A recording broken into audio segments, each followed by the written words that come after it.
It's the summer of 1945, just months after the surrender of Nazi Germany. The war has ended, but the emotional and psychological toll of defeat is far from over. In a makeshift Allied POW camp in Germany, a group of female officers, once proud members of the German military, stand in front of their American captors, humiliated and stripped of their former identities. These women, who had sworn allegiance to the Führer, who had been trained and indoctrinated into the ideals of Nazism, are now faced with an ultimatum: to swear off the very ideology that had shaped their lives for years. The air is heavy with tension. The officers, once respected for their roles in the military, now find themselves reduced to prisoners, their pride shattered. The sound of their own voices forced to renounce their loyalty fills the air, but each word seems foreign, impossible. How could they turn on everything they had believed in? How could they betray the cause that had defined their existence for so long? As the American officers look on, the weight of the moment settles in. The female officers stand, proud yet broken, caught between the horror of their defeat and the shame of having to publicly denounce everything they had once fought for. The oath they are forced to take is not just a renouncement of Nazism. It is the breaking of a bond, the undoing of their very identities. This moment of humiliation, public, painful, and irrevocable, marks the beginning of their journey into a world that no longer recognizes them as the people they once were. In Nazi Germany, women's roles were largely defined by traditional notions of duty to the family, the nation, and the Führer. Under the Nazi regime, women were idealized as mothers and caregivers, the backbone of the Aryan race and the bearers of future soldiers. However, as the war escalated, the need for additional labor and support led to a dramatic shift in their roles. Women were enlisted to contribute to the war effort in ways that were once unimaginable in the pre-war years. By 1939, with the outbreak of the war, many women were called upon to fill roles in factories, as nurses, and in auxiliary military positions. While the role of men on the front lines was emphasized, women were heavily recruited into the civilian war economy. They worked in munitions factories, served in air defense roles, and supported the logistics of the military. By 1943, as Nazi Germany faced growing losses and manpower shortages, women were conscripted into more direct roles. The most prominent of these roles was within the auxiliary services of the Wehrmacht, German military, where women served as clerks, telephone operators, and support staff. For the women who joined these auxiliary branches, the move from traditional domestic roles to military ones represented both a sense of duty and empowerment. Many believed they were contributing to the defense of the fatherland, a belief that was deeply ingrained in Nazi propaganda. Women in these roles were taught to see themselves as patriotic warriors, protecting their families and their nation. Yet their service was often overlooked in the male-dominated war narrative. While the soldiers on the front lines fought and died, these women, though involved in the war effort, were rarely acknowledged as active participants in the same way. As the war drew on, many of these women became more deeply involved in the workings of the Nazi machine, especially as the regime's ideology became increasingly militarized and desperate. They were often placed in morally ambiguous positions, supporting a regime that was responsible for countless atrocities. Some of the women, particularly those in more official military roles, had little opportunity for resistance and were forced to follow orders, many of which had devastating consequences for the civilian population and POWs. The final stages of World War II saw Germany's collapse under the weight of Allied forces pushing from both the East and the West. The Nazi regime under Adolf Hitler crumbled as the Allies closed in on Berlin. Germany's surrender on May 8, 1945, marked the official end of the war in Europe.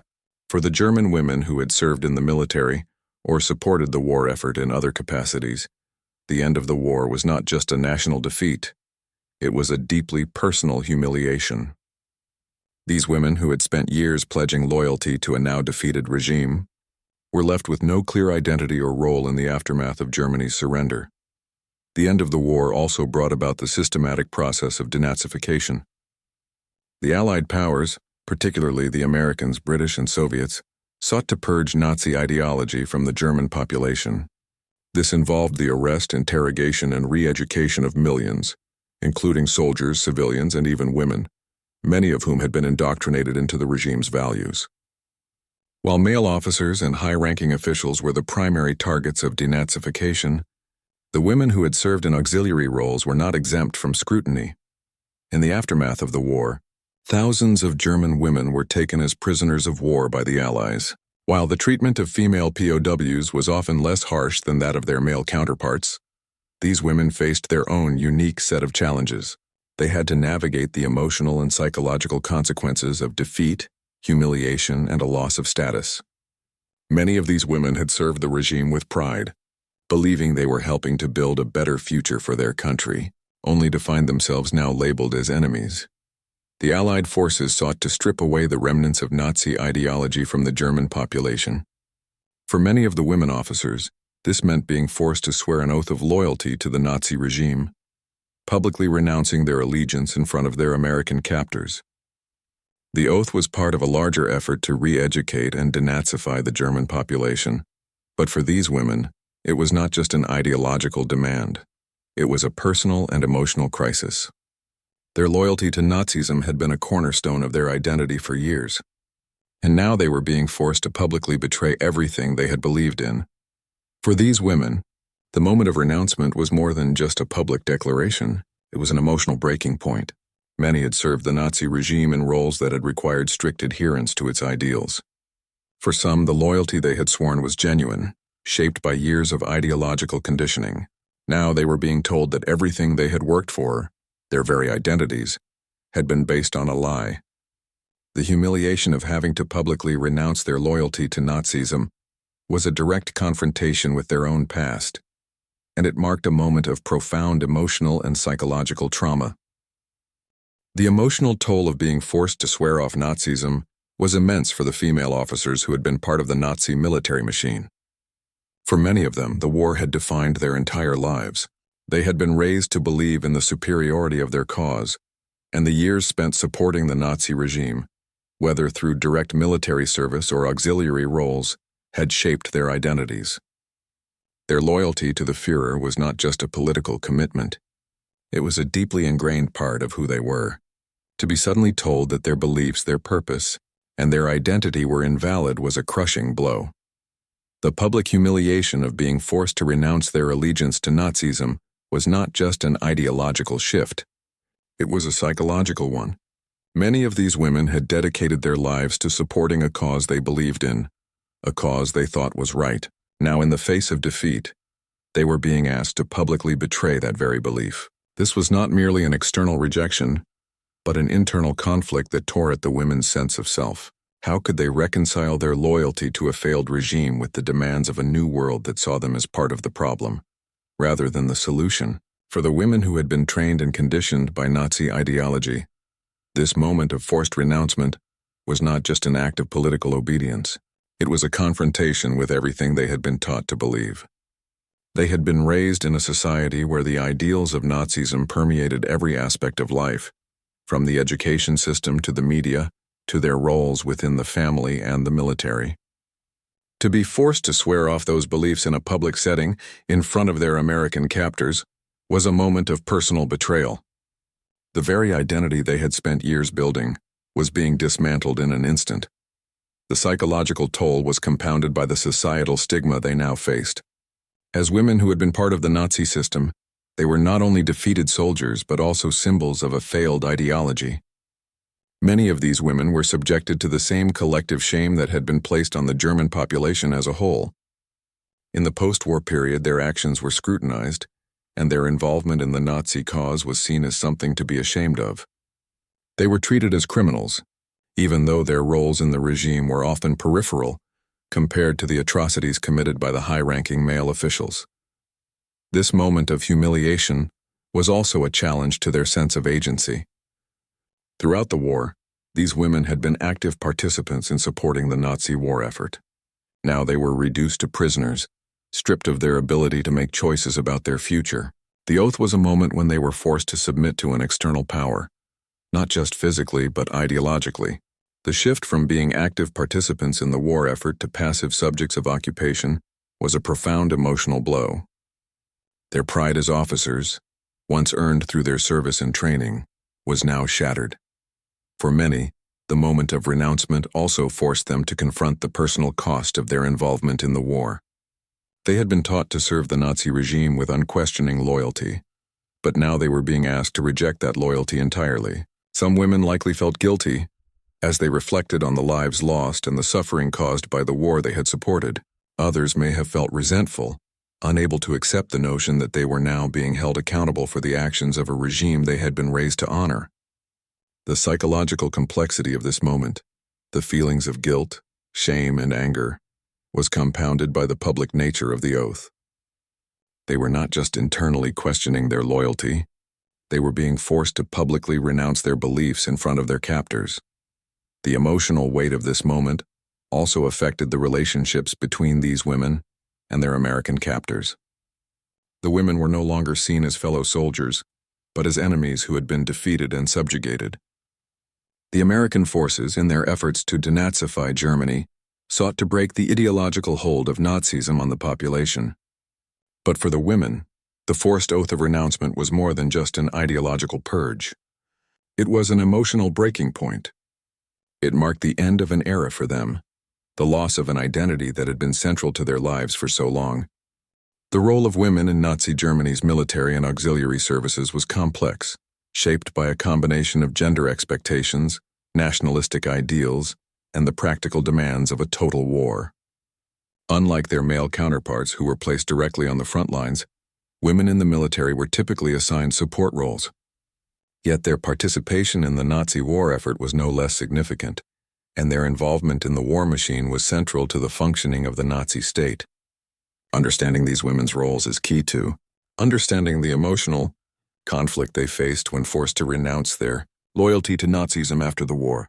Nazi Germany had a distinct view of women's roles in society, built around traditional concepts of family, motherhood, and duty to the state. Initially, women were excluded from active military service and were encouraged to focus on maintaining the home front. However, as the war escalated and manpower shortages became critical, the Nazis began to recruit women for various roles, primarily in support functions. The most prominent of these roles was within the Bund Deutscher Mädel, BDM, or the League of German Girls, which indoctrinated young women into Nazi ideals, preparing them to serve in roles that aligned with the regime's values. Women were first brought into the military service as auxiliary members, working in offices as clerks or in telecommunication roles. These positions were often seen as essential to the functioning of the military, allowing male soldiers to focus on combat. By 1940, as the war intensified, the role of women expanded further. They were employed in the Wehrmacht's administrative branches, working as radio operators, drivers, and medics, and by 1942, some women were inducted into military auxiliary services such as the Volkssturm, People's Army, and were trained in non-combat military roles like anti-aircraft defense.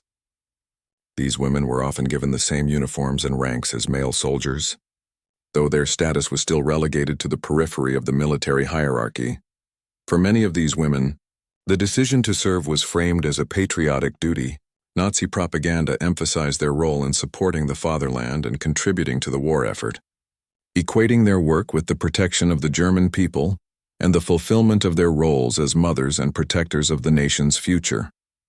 They were often told that their participation was a noble sacrifice, helping to secure victory and protect the Aryan race.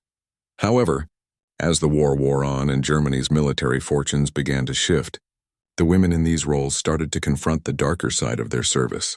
Many had joined out of a sense of duty and patriotism, but by the end of the war, the realization began to dawn on them that their contributions had been part of a much larger and far darker system, one that was responsible for the deaths of millions and the perpetration of horrific war crimes. While some women were directly involved in the atrocities of the war, others found themselves in roles where their work contributed to the functioning of the Nazi state, which was engaged in the occupation, exploitation, and extermination of people across Europe.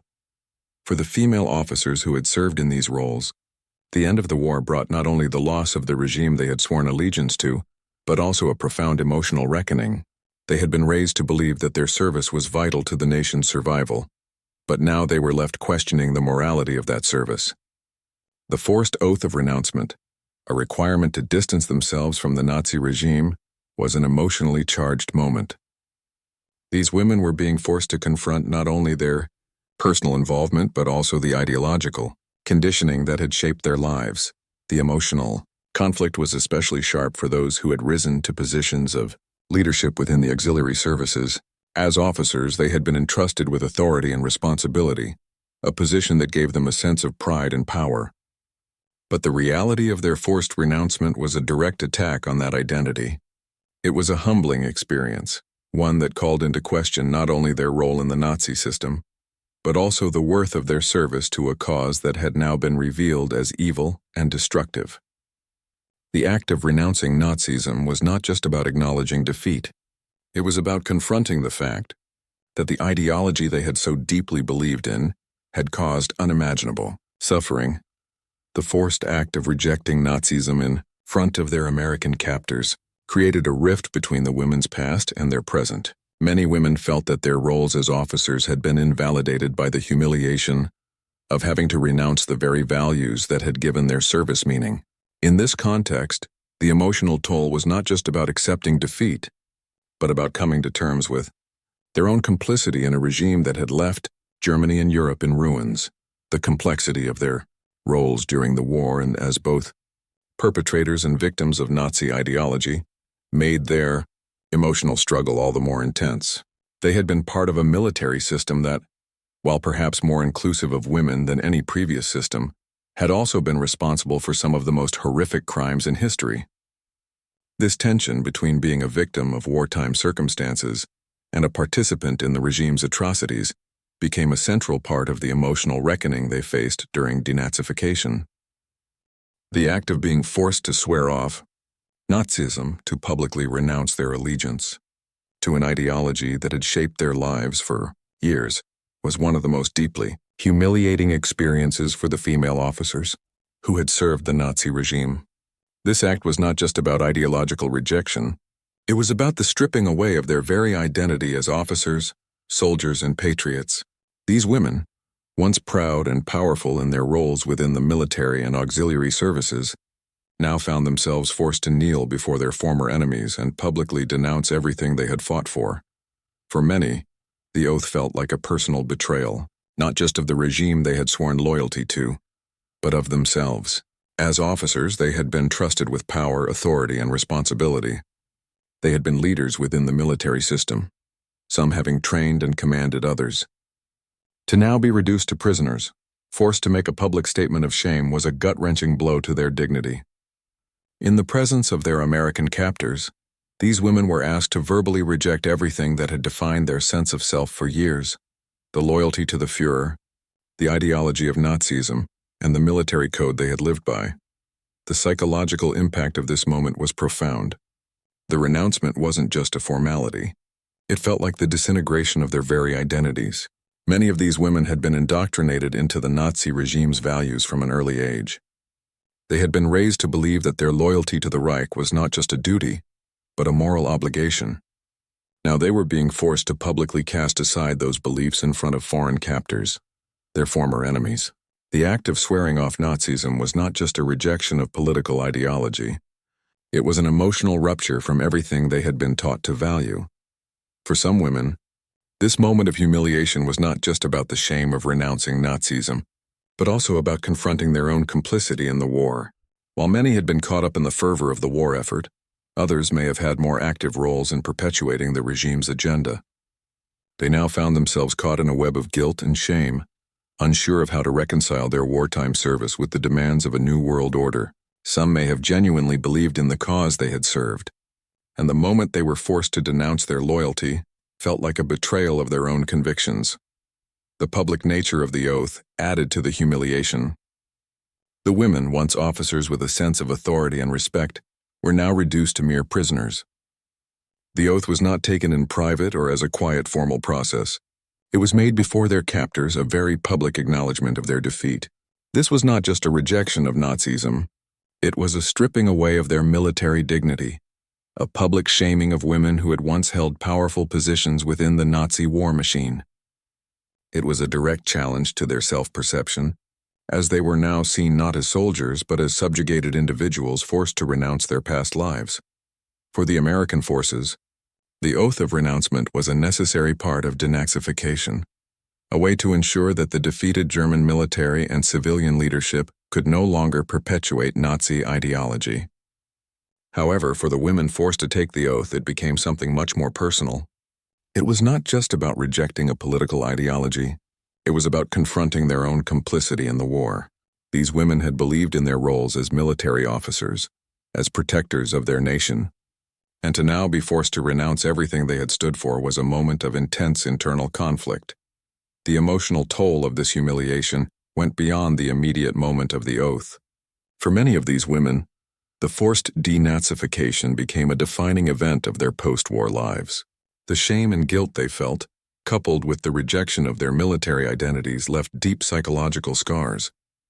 The aftermath of this experience, the inability to fully integrate into post-war society, the emotional trauma of reconciling their roles as both soldiers and women in a defeated regime, would affect them for years, if not decades.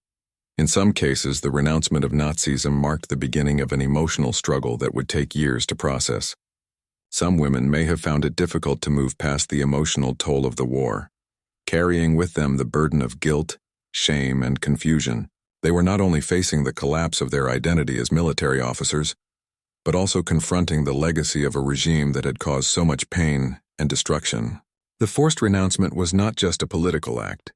It was an emotional reckoning, one that many of these women would spend the rest of their lives coming to terms with. The true turning point came when the women officers were forced to stand before their American captors and swear an oath of renouncement to publicly sever their allegiance to the Nazi regime. For many of these women, this moment wasn't just about ideological rejection. It was about losing the very essence of who they were. For years, they had worn their uniforms with pride, believing in the cause they had served. They had been raised to see themselves as warriors for a greater cause, loyal to the Führer and the ideals of the Nazi state. Now, with the fall of that regime, their identity as soldiers was not only stripped away but obliterated in an instant. The process of swearing off Nazism was not a private matter. It was a public act of contrition, one that took place before their former enemies in front of the American military officers who had defeated their country. The act itself was humiliating, but the emotional weight of the renouncement was far greater. These women, who had once stood tall in their positions of power and authority, were now reduced to prisoners, forced to publicly renounce everything they had stood for. The humiliation was compounded by the power dynamics at play. The very women who had once been powerful figures within the Nazi system were now forced to submit, to kneel before their captors and speak words that felt foreign to their beliefs. The emotional toll of this moment was immense. For some, the renouncement was not just an ideological shift, but an internal crisis. They were being asked to reject the values, the identity, and the very loyalty that had shaped their lives. To betray their allegiance to Nazism was to betray everything they had known, everything they had been taught to believe. The very structure of their identity as officers, as loyal servants to the Reich, was being dismantled in front of them. But the real turning point came not just in the act itself, but in the emotional reckoning that followed. The moment these women swore off Nazism marked the beginning of their confrontation with their own pasts. They were no longer just soldiers or officers in the service of a powerful state. They were women who had been caught in the machinery of a brutal regime. They now had to grapple with the reality of their service, to confront the moral complexity of their roles in the war.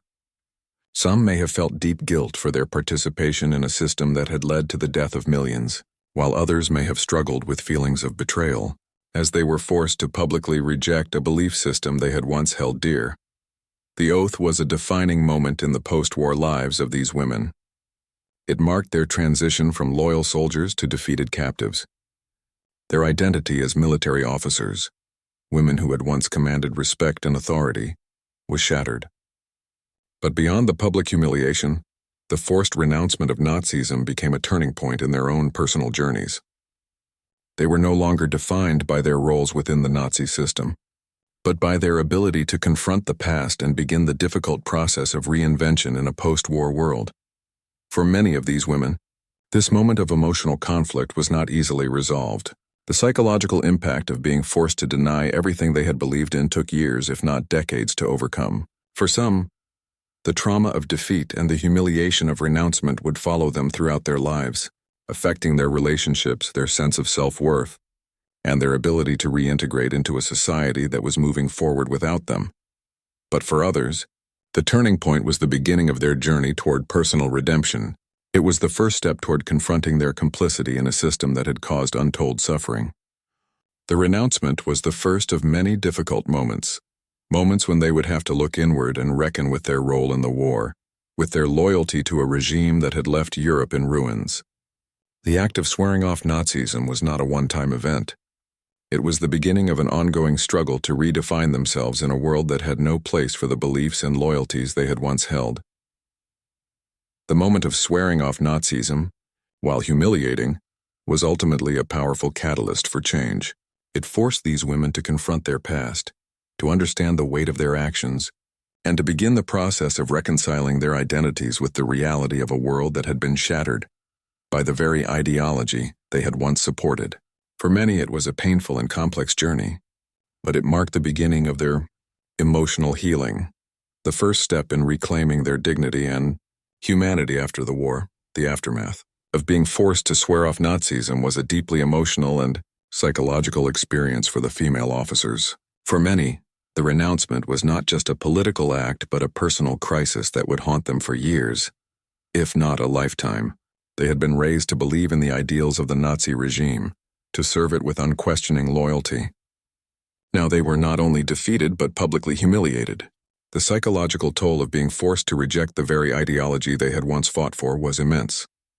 For these women, the emotional consequences were compounded by the public nature of the renouncement.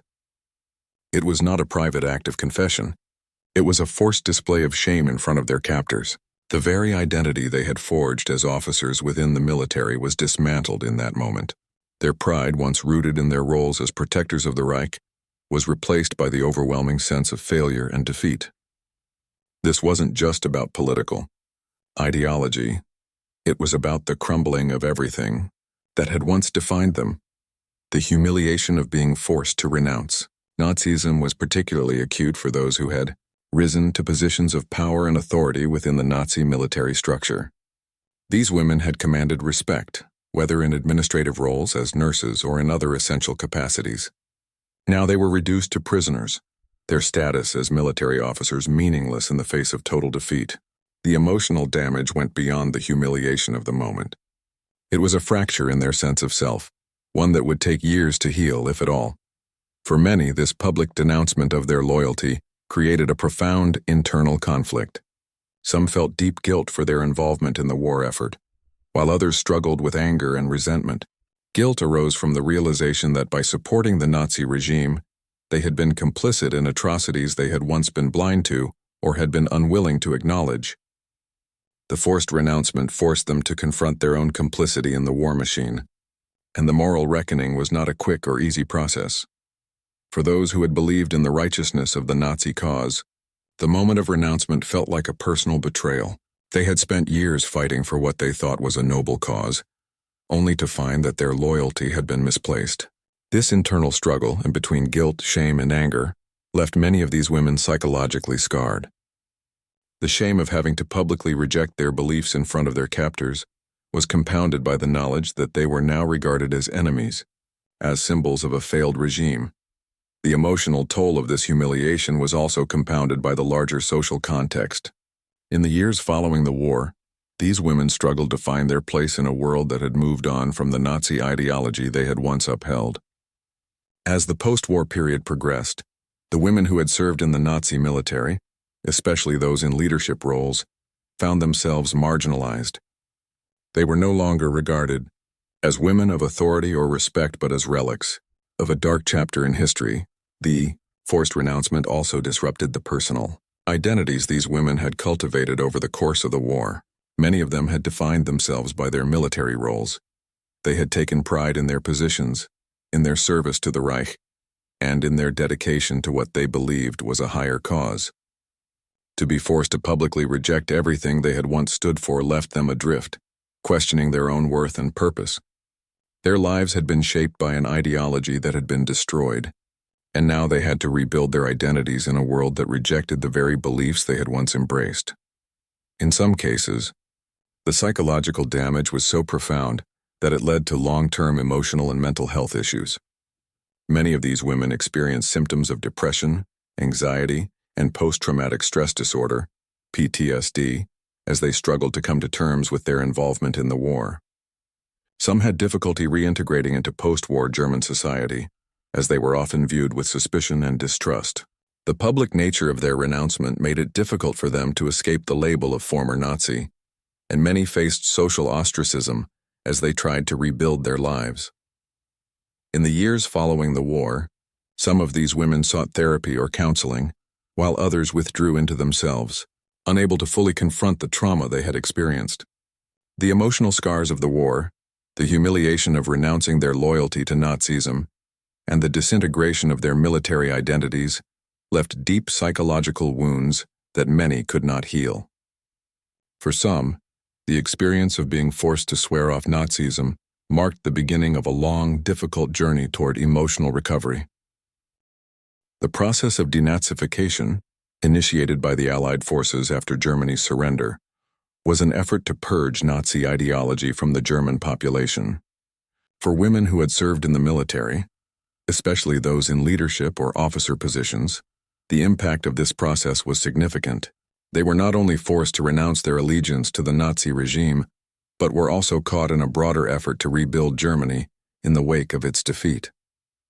The psychological toll of the forced renouncement of Nazism and the shame they experienced was only compounded by the difficulty of reintegrating into post-war society. The denazification program was designed to remove Nazis from positions of influence, disband Nazi organizations, and re-educate the German population. While the primary focus of denazification was on high-ranking male officials, the women who had served in various military and auxiliary roles were also subject to scrutiny.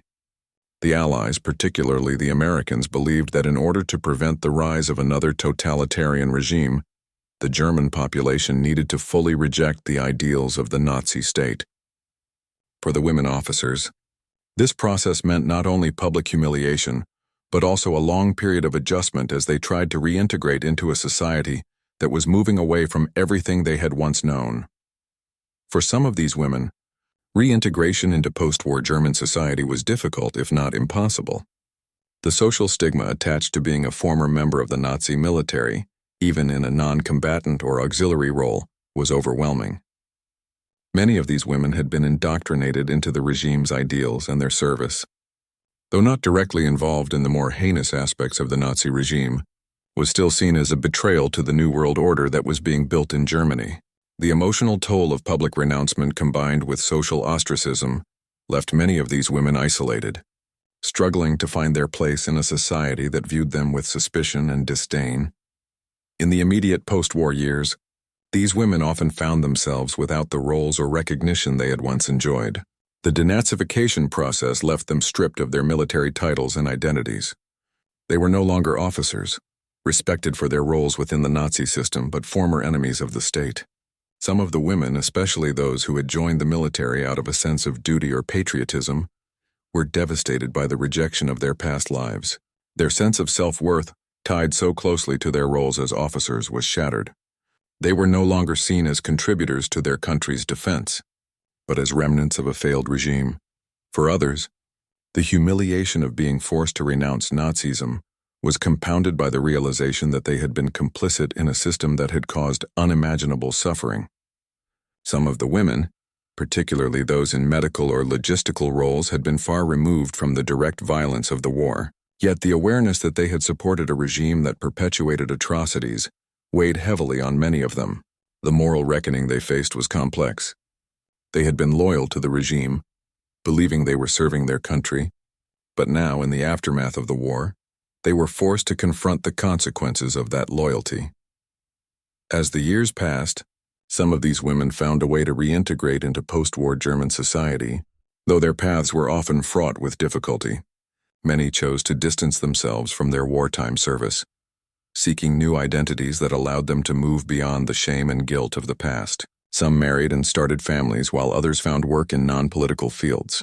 However, the shadow of their wartime roles followed them. The emotional scars of forced renouncement, guilt, and public humiliation remained with many, even as they tried to rebuild their lives. For a few, the reintegration process involved confronting their pasts head-on. They took part in efforts to publicly reconcile with the atrocities of the Nazi regime, working to acknowledge their complicity and to atone for their roles in the war effort. Some of these women became involved in the growing movement for historical reconciliation in post-war Germany, speaking out about their experiences and trying to find a place in the national conversation about the war. Yet for many others, the weight of their pasts remained unspoken. The shame of their roles in the Nazi military, combined with the humiliation of the denazification process, left many struggling with internal conflict for decades.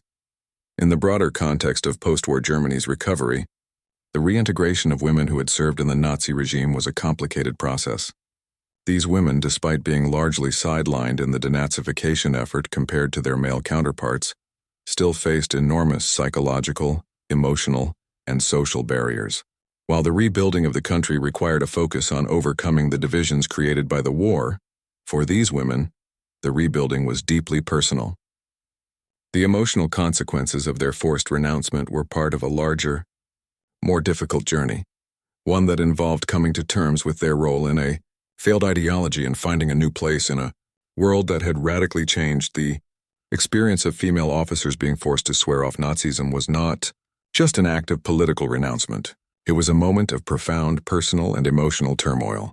For these women who had been raised to believe in the righteousness of their cause, this moment of humiliation marked the end of one identity and the painful birth of another.